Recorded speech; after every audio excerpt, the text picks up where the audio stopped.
નમસ્તે, મારું નામ રોહન કાંતિલાલ ઓઝા છે અને આ મારા મધર છે હંસાબેન કાંતિલાલ ઓઝા.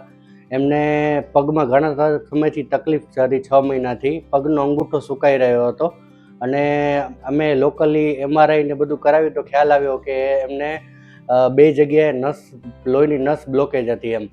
અને અમને કાંઈ સમજાતું નહોતું કે હવે શું કરવું એમ. પછી અમને ખ્યાલ આવ્યો કે KK પટેલ હોસ્પિટલ ભુજની અંદર એક સારા એવા વાસ્ક્યુલર સર્જન ડૉક્ટર છે, ડૉક્ટર તેજેન્દ્ર રામાણી સાહેબ, એમનું અમને રેફરન્સ મળ્યું અને અમે KK પટેલ હોસ્પિટલ ભુજમાં આવ્યા.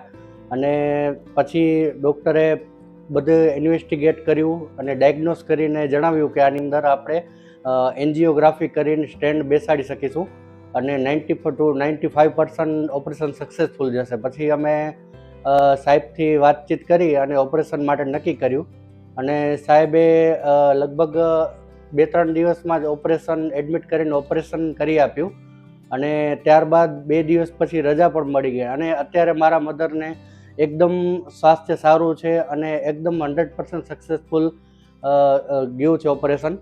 અને હું રિકમેન્ડ કરીશ કે આ હોસ્પિટલમાં સાહેબની જે સારવાર આપી એ ખૂબ જ સરસ હતી. હોસ્પિટલ વિશે વાત કરું તો હોસ્પિટલની બધી ફેસિલિટીઝ એકદમ સરસ હતી એમ.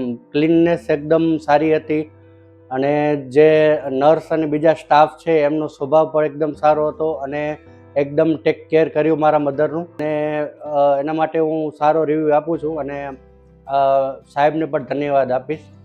નમસ્તે.